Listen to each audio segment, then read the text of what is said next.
Amongst the pioneers of India's modernists is the great Jamini Roy.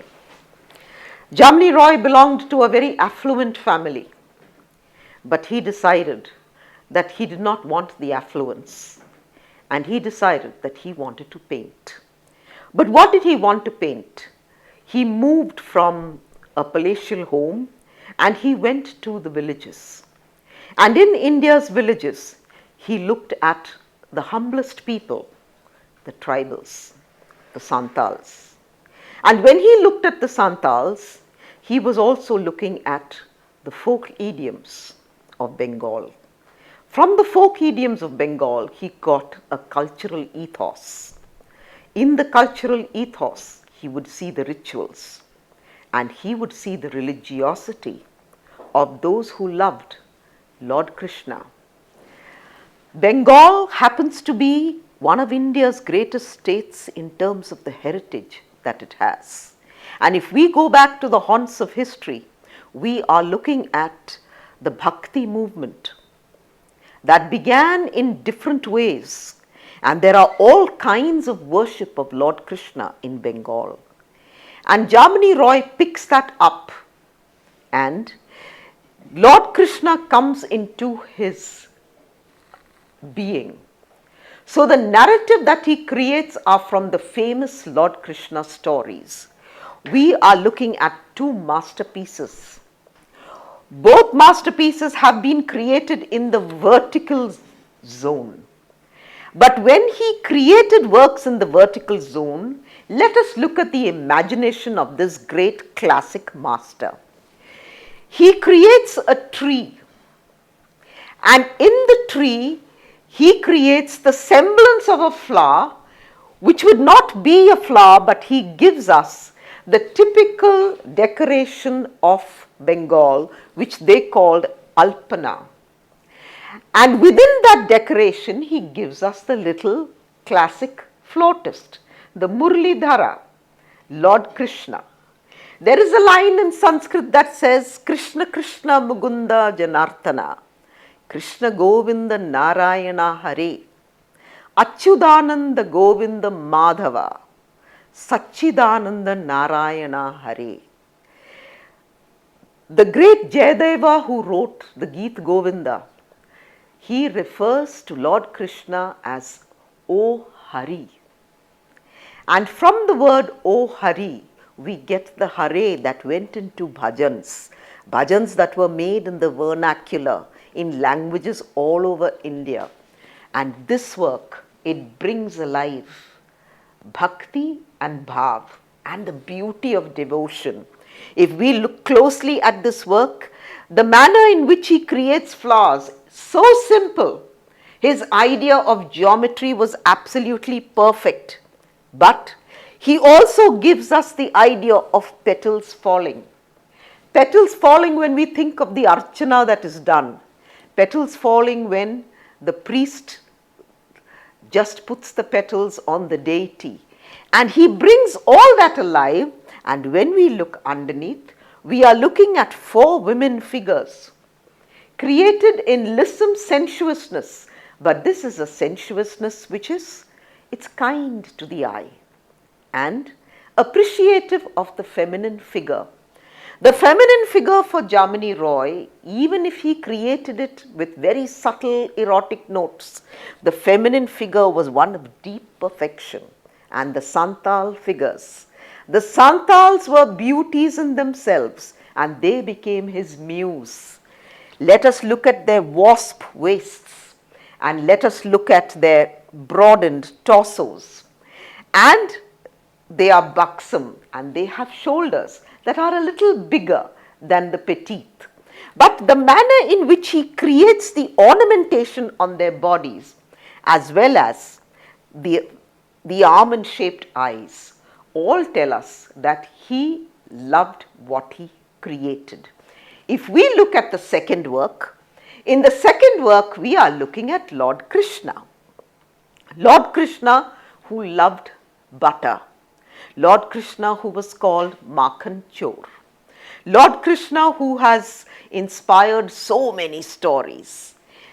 When we look at this work, we are looking at the lady Yashoda who is sitting and taking out the butter from the yogurt.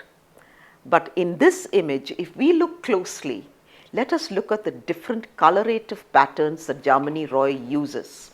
Jamini Roy uses a gorgeous midnight tone, deepened. It's a deepened purple as well as a blue, in order to give us the figure of Lord Krishna. Lord Krishna is perfect in the manifestation that he creates. And when we look at Yashoda and we look at what she is wearing, it is the lower part of her vastra that matches with Lord Krishna's tonality. And the little matka, the clay pot which has the yogurt, it has been decorated so neatly. We look at the manner in which he creates the little ornamentation of the border. He had such a fine understanding of cloth, of textile tradition, as well as cultural symbolism. Jamini Roy made his own paints.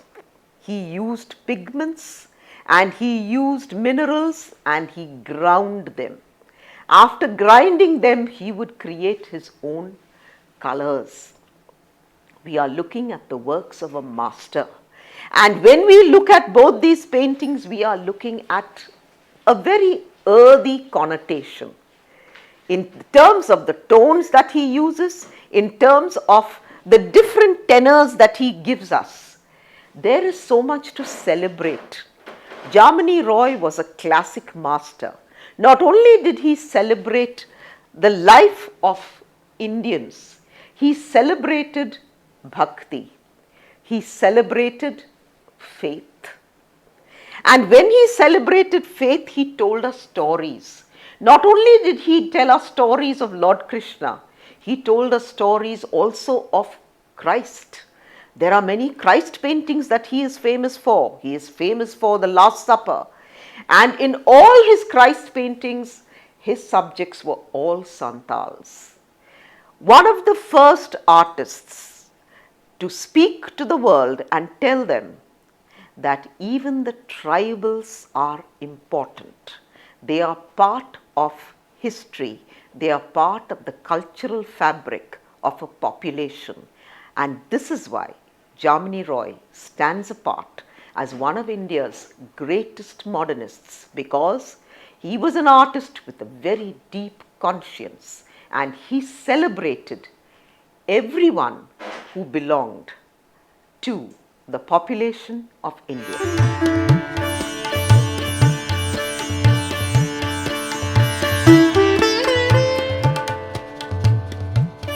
Jamini Roy scene from the Ramayana. Many years ago, my friend Khushwant Singh invited the great R.K. Lakshman to his home just before he had to have a book launch. And we were discussing the Ramayana. And Khushwant asked me, who is your favorite character in the Ramayana? And I told him it was Hanuman. And Lakshman looked at me and said, have you ever thought, if there were no Hanuman, there would be no Ramayana? This work by Jamini Roy brings alive the words of the great R.K. Lakshman, one of the greatest cartoonists India ever had. When we look at this work, we are looking at three images of the Hanuman army that were part of the entire story. And when we look at the manner in which Jamini Roy creates his Hanuman, he creates his Hanuman as an image of strength, of courage, of valor, but he gives Hanuman the crown of the monarch. And so we are looking at a Hanuman who sits and with folded hands. And we are looking at the two consorts that are there, one bent down like him and the other one at the side. The beauty of Jamini Roy's contours is the manner in which he created the facial structure with very few lines. His economy of means was brilliant. When you look at the expression and you look at the faces and you look at the intuitive ethos of creating the monkey form but giving it a human endorsement. That is the beauty of this image. This image actually brings alive a page from the Ramayana and tells us that ultimately when you tell a story, you must tell a story with the integrity of the narration. And it must not take away from any character, but instead, you must give a note of celebratory grace to the characters whom you portray. And these three characters have been portrayed with grace and with spiritual fervor.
Akbar Husain's Mahabharata is a masterpiece that cuts across generations, it cuts across time, and speaks to us about the beauty of antiquity.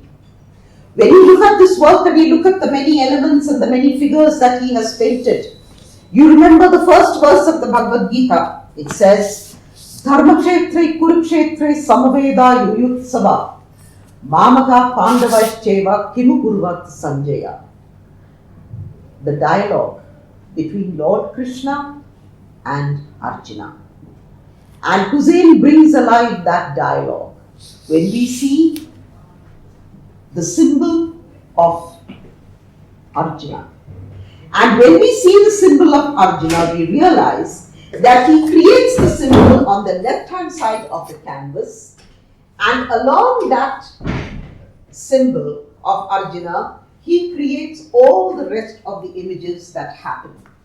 In the rest of the images that happen, we are looking at a canvas that is fragmented. Fragmented in terms of the many stories that Husain wanted to tell us. The Mahabharata was an epic that spoke to us about the fragments of time and history and memory and the stories of the Kauravas and the Pandavas. But when we look at this work, we are looking at a work in which he puts in so many different elements. He puts in the little Ganesha, and the little Ganesha takes the place of the one who is sitting and writing. And when we look at the Muni, we are looking at the hand. The hand that Husain creates with a single finger pointing upwards. This hand he gives us not only in the case of the man who sits and tells the story, he also gives us the same hand in the center right of the canvas. When you look at this hand, it has been created with a halo, and the hand stands for the mudra. It stands for the mudra that speaks to us about stories that cut across time, and Husain creates many portraits. The beauty of Husain in his language is that he understood Cubism. He also understood the modern interpretation of form and figure. He creates the human figure and he cuts the human figure in a diagonal when he creates Draupadi. The beauty of Draupadi here is that she has the vastra which seems to be flying, but he also gives us the wheel of Dharma. Within the wheel of Dharma to the end of the right, he gives us a series of the procession. And we are looking at a work that talks to us not just about the great battle at Kurukshetra, it talks to us also about the beauty of horses. It talks to us about the beauty of the little Hanuman. It is the placement of the figures that tells us that Husain had a deep understanding of the choreography of a story within a story. He also had a very deep fascination for creating a canvas that would talk to us at many levels about multiple narratives. Narratives that came from antiquity and narratives that hold good even today. Perhaps in many ways, the exemplification of the fact that the Mahabharata is a story that will never grow old. The Mahabharata is a story that we see in everyday reality because there are mini wars and there are major wars, and there is always this fight between what is good and what is evil, between what is right and what is wrong. But in many ways, when we look at this work, we are looking at a master of magnificence, Maqbool Fida Husain.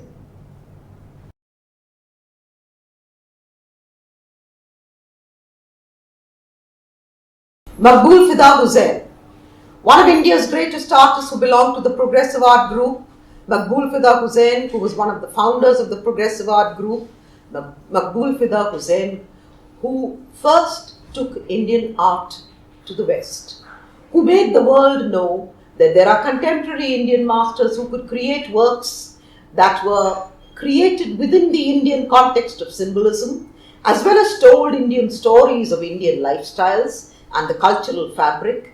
Maqbool Fida Husain, who took to the world a language that was born of the grammar of the West, but created in indigenous idioms as well as rhythms of rural India and subjects that spoke of Indianesque auras and beauty. Behind me is one of his series of The Lady with the Lamp. The Lady with the Lamp are a series of images that he created over the years. They were created in different tones and tenors, and this has been created in earth tones. This has been created just with the symbol of a woman as well as the lamp, but it is the many little vignettes and facets that he adds to it. He creates a mosaic within a mosaic. When you look at the different fragments that he adds in order to give us the human face, as well as her upper chest. And we look at a woman who has gorgeous hands, and within those hands he creates a sculptonic identity. The sculptonic identity in Husain's works came from his love of looking at Indian sculptures. Indian sculptures that did not belong just to Ajanta and Ellora, but Indian sculptures that belonged to the National Museum of Art in Delhi. He had gone with Sousa on a visit, and they were blown away by the sculptures that belonged to antiquity. And those sculptures became the many men and women that featured on his canvases. This canvas is a canvas that cuts across many generations because of the mood that he creates in russet tones as well as a deep mossy green. It shows the inventiveness of Husain, the ingenuity of one of India's greatest contemporary art masters.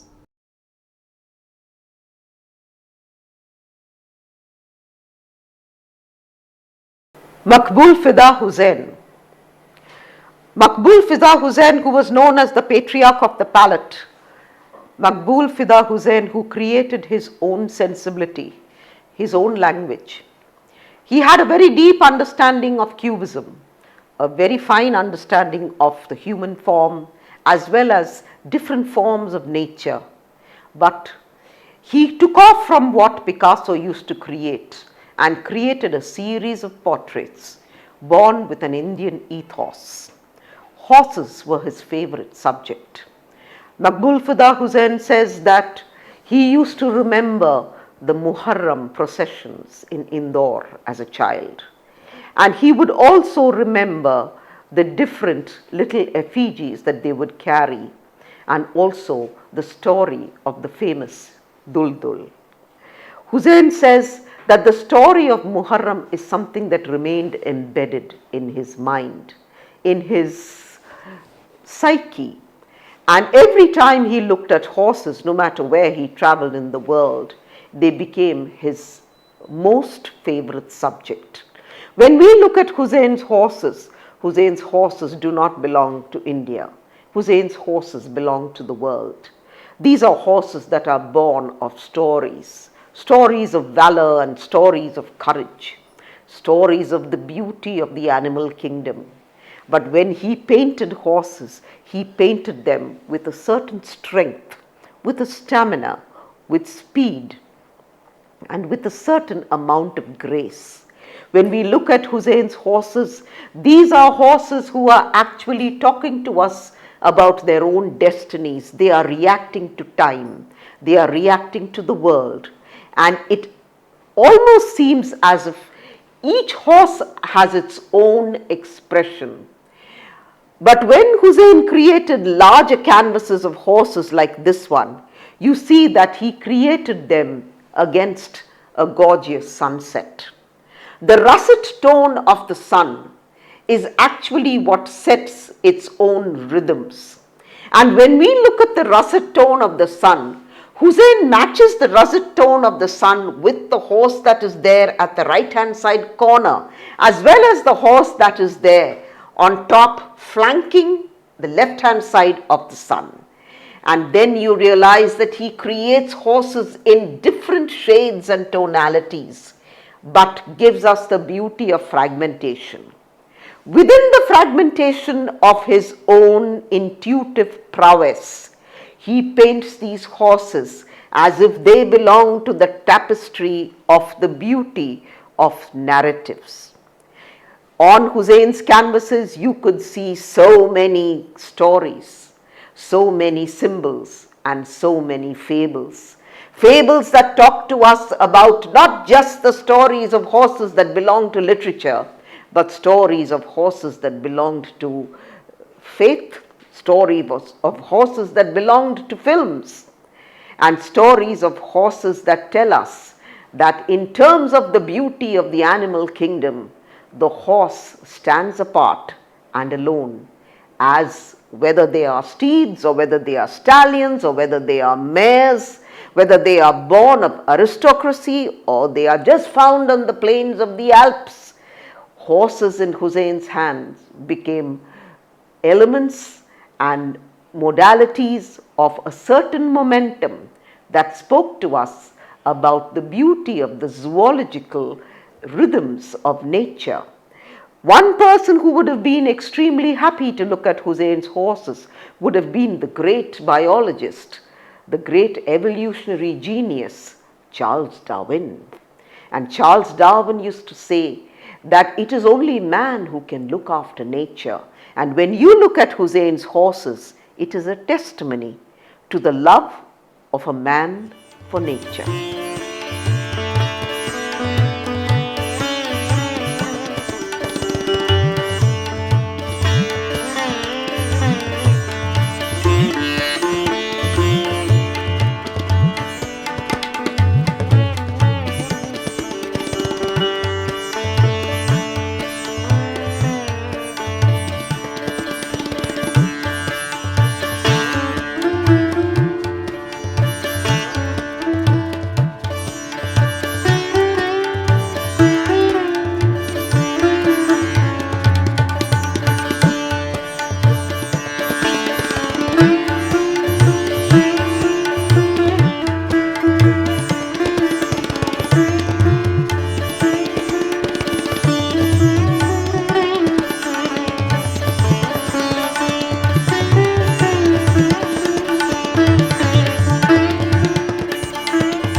Raza.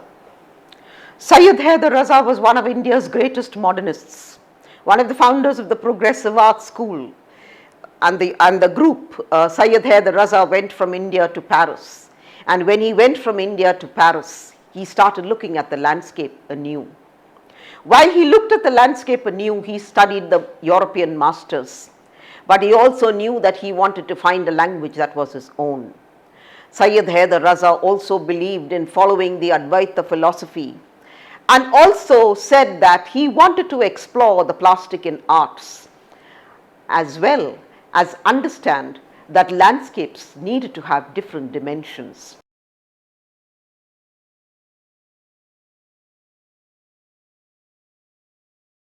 Sayyid Haider Raza. After Sayyid Haider Raza decided that he was going to get into an odyssey that explored the Bindu, we are looking at works that speak to us not just about the Bindu being a dot. We are looking at works that speak to us about Indian philosophy. Raza sir was a great lover of the poet Sant Kabir Das. And Raza sir said that his understanding of germination and his love for the Bindu came from the Bij Dohas of Kabir Das. When we look at the Bij Dohas of Kabir Das speaks to us about the universality of the Bij, and he speaks to us about many metaphors. And it is these metaphors that Raza sir would actually dwell upon. And when you look at his journey of the Bindu, and you look at a work such as this, we are looking at a work that speaks to us about the beauty of geometry and symbolism. Geometry in terms of the many geometric subjects that he decided to include in his single frame. But the brilliance of Sayyid Haider Raza lies in the fact that he would take a single frame and he would divide it into many multiple parts. Within the multiple parts we see different kinds of geometry, but within the multiple parts we see different kinds of the tenets of the spirituality that lies within Hinduism. So deep was his understanding that when he spoke of this concept of germination and he spoke of the concept of the Bindu, he would create the Bindu in all its different tonalities, but create it in terms of the fact that it can give birth, it can be life. So you can have a Bindu which is a scarlet crimson tide, you can have a Bindu which is a russet red, you can have a Bindu which is a smoky ember of a sunset, but we are looking at the twilight zones of the Sandhya and the dawn and the dusk of time. Within the dawn and the dusk of time, he gives us the black sun. And the black sun is the Bindu that becomes his leitmotif. A leitmotif that speaks to us not just about life's many nuances, but it becomes the registration of an orchestration of different kinds of geometric patterns. And in the different kinds of geometric patterns, we are looking at so many different frames, frames within frames, ripples within ripples, and in many ways, the tide of times that flows so much like the river that runs through it. It is an odyssey that tells us that this was one of India's greatest abstract masters. But towards the last years of his life, he decided that abstraction for him was about color, and so he became an admirable, inspirational colorist who created vistas and islands of solitude within his most loved Bindu.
Akbar Padamsee.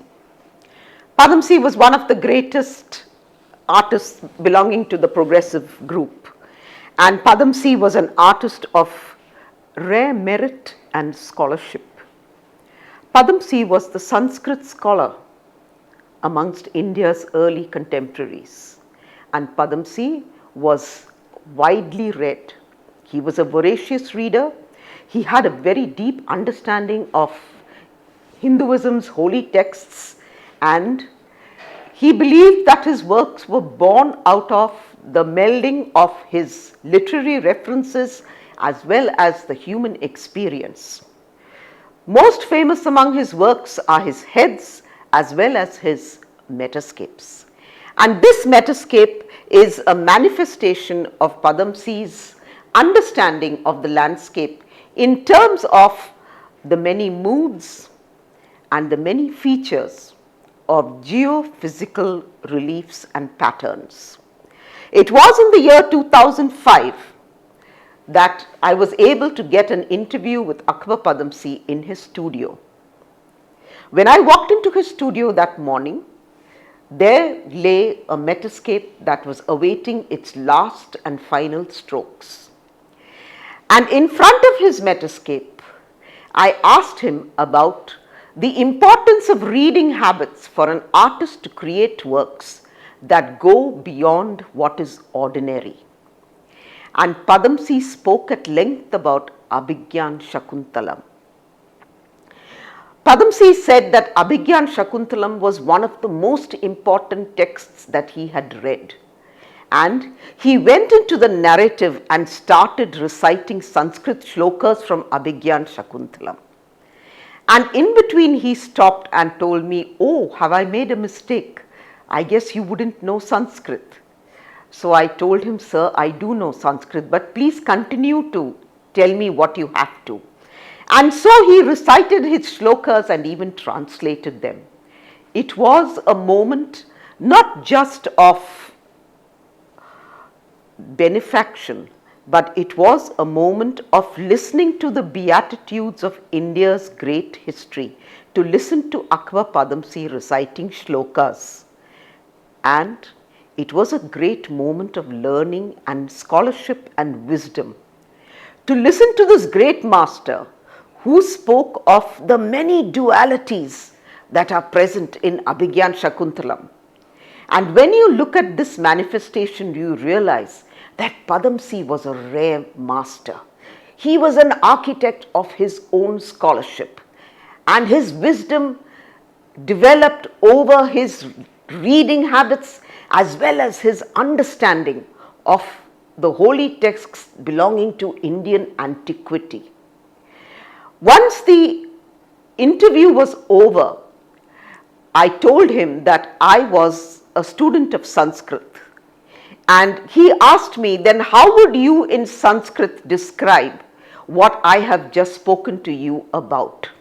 And I told him that his metascapes tell us that the most beautiful thing on earth are the four elements.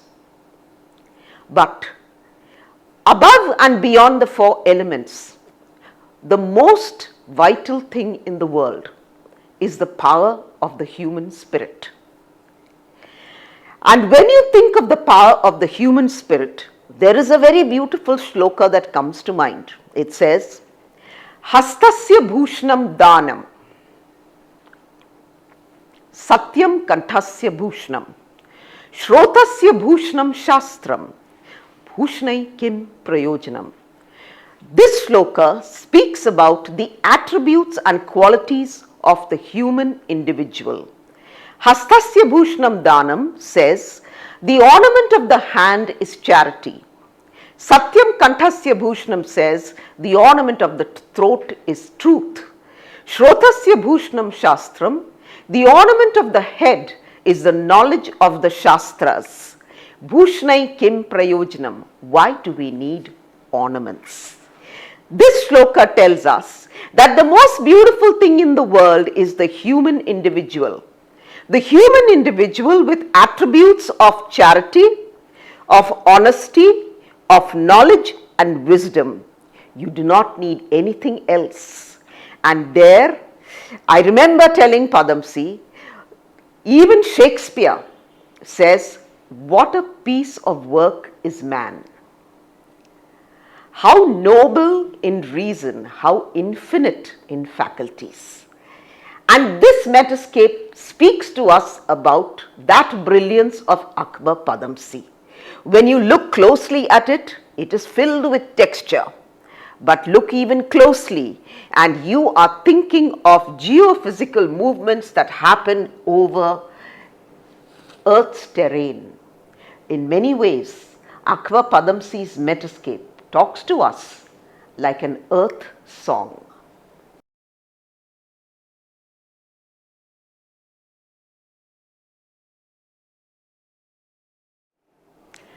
Akbar Padamsee was not known only for his metascapes.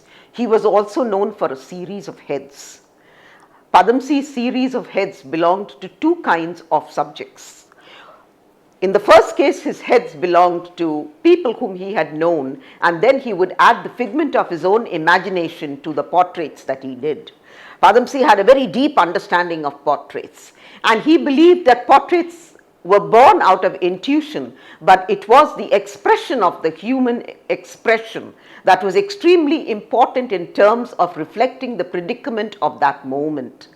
This head is one of his Christ heads, and in many ways it is a head that has a moody edit about it. It speaks to us about Jesus of the Gentiles and also speaks to us about those biblical passages of which Padamsee had a very deep understanding of, because I remember him telling me that in the days in Paris, they would sit together, Padamsee, Souza and Raza, and they would speak about the importance of the plurality of religions.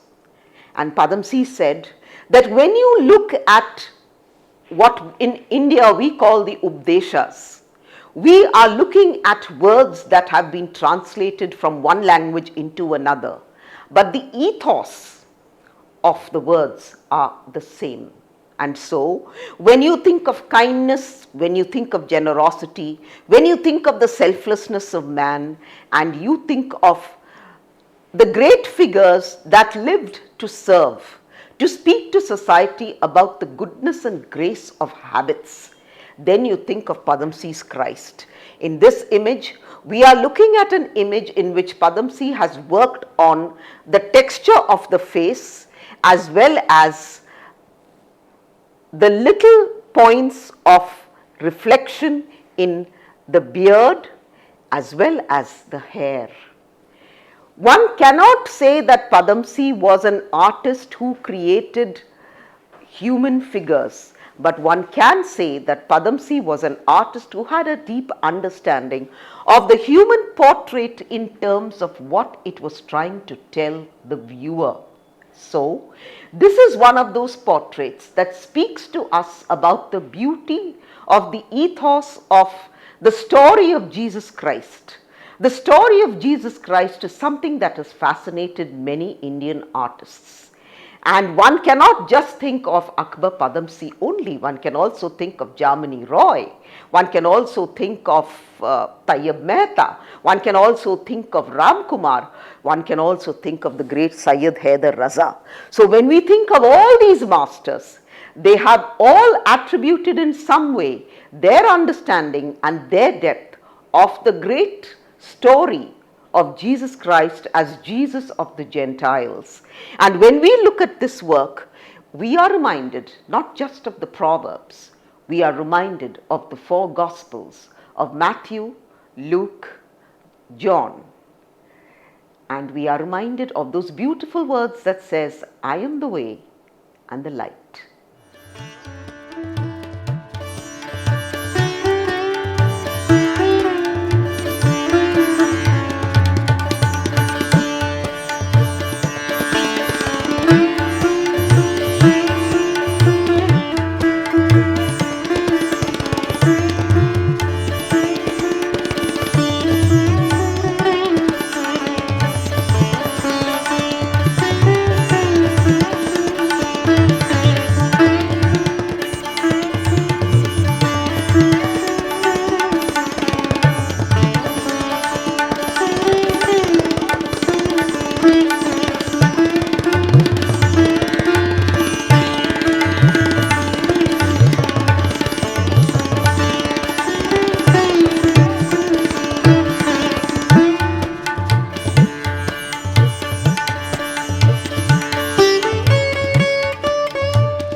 Ramkumar. Ramkumar, one of the greatest modernists that India ever saw. Ramkumar, who created a journey in Indian contemporary art. Ramkumar was also a writer before he became an artist. But it was after partition 1947 that Ramkumar went to Paris. The years 1949 to 1952, Ramkumar went to Paris, and not only did he join a movement of great thinkers and philosophers who believed in the Communist Party, but he also kept in touch with great film directors. And Ramkumar was a great lover of Franz Kafka. It is said that Ramkumar, when he wrote stories about the loneliness of the individual. And Ramkumar himself was an artist who believed in the solitary pursuit. And his stories dealt with that loneliness. But Ramkumar was a brilliant man. When he went to Paris, he wanted to create works, but he studied the grammar of the modern masters. He studied the grammar of the Europeans, but he said that he wanted to create works in which he created individuals that belonged to their own terrain, to their own stories.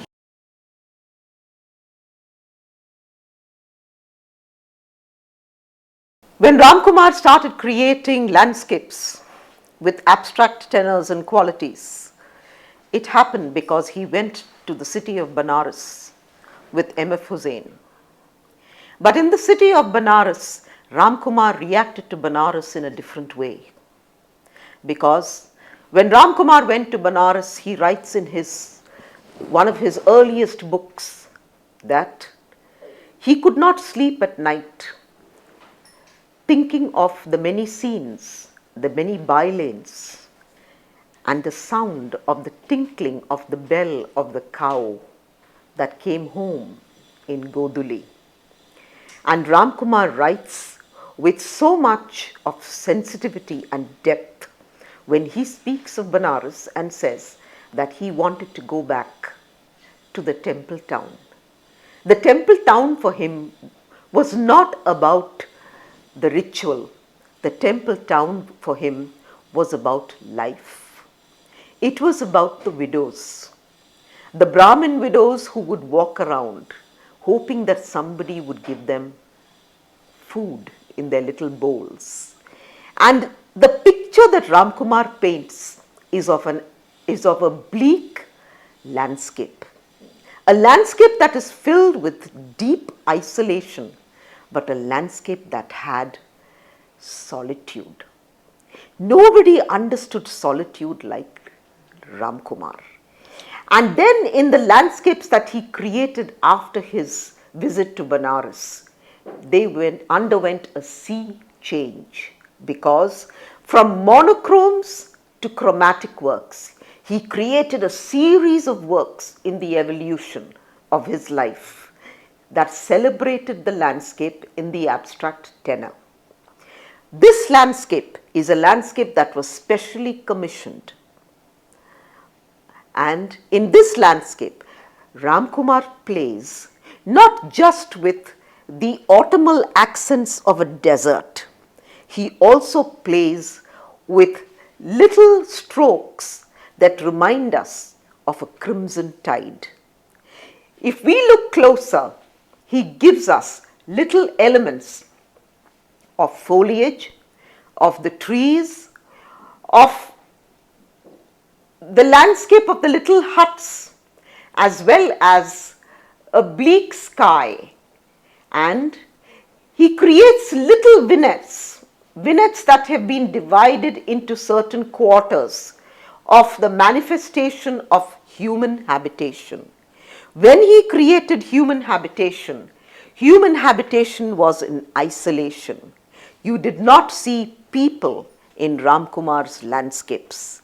In his landscapes, you just saw different times of eventide, different times of the sunlight, perhaps in a twilight sky, but certainly in the shades of a desert. And this landscape talks to us about the many hues that you can think of when you look at a landscape, and you can imagine the mirroring of an artist's meditative chants. Ramkumar the writer, Ramkumar the author, the thinker, indeed a man of great depth, a man of great virtuosity, and an artist who was happy creating in the solitude of his own studio.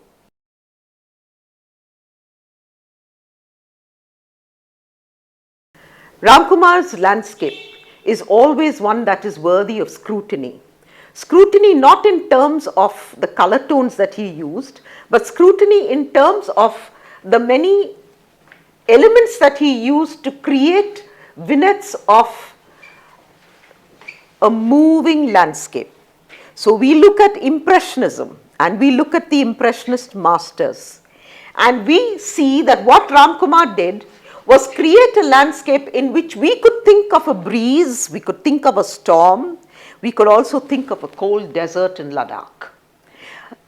Perhaps in terms of all these little vistas, we could also say that Ramkumar balanced his landscape with colored hues that belonged to his own moods. And so when we look at the mossy green that he gives us, it is a sense of life that comes in a landscape which is actually somber. And in this somber landscape, you think of the great T.S. Eliot when he wrote his magnificent poem, Wasteland, in which he speaks of time past and time present. And this landscape reflects the words of T.S. Eliot.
Bhupen Khakhar, an extremely important artist when you look at the making of 20th century Indian art. Bhupen Khakhar, one of the greatest modernists that India ever knew. Bhupen Khakhar, a self-taught artist. Bhupen Khakhar used to live alone, and Bhupen Khakhar was not in the least uncomfortable about being a homosexual. But when you look at Bhupen Khakhar's works, you realize that he loved using the subject of men, many men together in different roles. But Bhupen Khakhar had a very deep understanding of a cityscape, architectonics in terms of a township, as well as narrating stories. In this work behind me, we are looking at an image that portrays a wedding. And if we look closer at the image, we see the bride and the groom sitting. But if we look at what happens around the bride and the groom, we will find that there are different men in different roles. But Bhupen was an artist of deep sensitivity, also an artist of deep integrity, because the paintings that he created were born of his own beliefs and his own understanding of what life was. The beauty about Bhupen is that he did not make any artifice about what he believed in and what he wanted to portray. And so when we look at a painting of his, we will find that the painting has very poignant notes about it. You have the group of men who are sitting and watching. You have the photographer. You have the little black dog in the distance. The dog in the distance eating perhaps a remnant that is given to him. It shows his love for animals. It also shows that he believed that everything that happens is about the inclusion of people as well as animals. And we see the decorations, but the manner in which he treats the little spaces, the arches, the windows, as well as the trees. Indeed, there are hints of pop art, but the beauty of Bhupen's narrative is that he brings in elements of music. And the elements of music are in the bansuri, but in this case we are looking at an instrument which is made from the flute. It's a wind instrument. And in the wind instrument, he also has a set of drums that are very rustic looking. And he also includes the many cooks who are making the food for the wedding. In terms of what he wanted to state and in terms of the many facets that he gives us, we know that Bhupen was a master. Not only that, in Baroda, he created a trend of the narrative which went back and forth. When he died, one of his retrospectives that was extremely well received was his retrospective at the Tate in London. And at the Tate in London, it was Howard Hodgkins who spoke about Bhupen Khakhar. And Hodgkins said that the beauty about him was his honesty. And he loved life from what it gave him. Of course, in his last days, when he had cancer, there was a little bit of sadness, but in Bhupen, you see that pain and pathos still made him create works that live long after he passed away, but works that talk to us about life, about its leanings, and about humanity.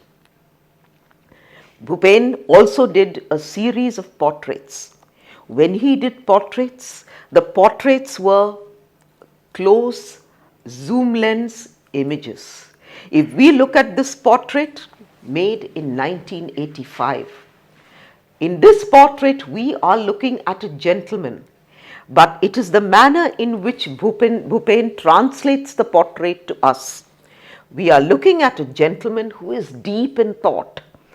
The eyes of the gentleman, the manner in which he treats the eyes, we are looking, if we look from afar, it looks as like coal-shaped eyes. But when we come closer, he uses a moss green in order to create eyes that are filled with pain and pathos. The collar, the precision and perfection of the shirt, as well as the lips and the neck, everything speaks of his love for perfection in what he created.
When Meera Mukherjee created human portraits, she created human portraits in the likeness of the Basta tribal people who worked with her. And when we look at these portraits, we are looking at a portrait of a woman who has been created as if she is like a queen, perhaps a princess. But when we look at the many ornamentations and elements that she has created, she creates the ornaments within the relief work of the head. And when we look at the neck is an elongated neck. Indeed, the people of Basta had bodies with elongated necks, and that was an extremely feminine attribute of those people.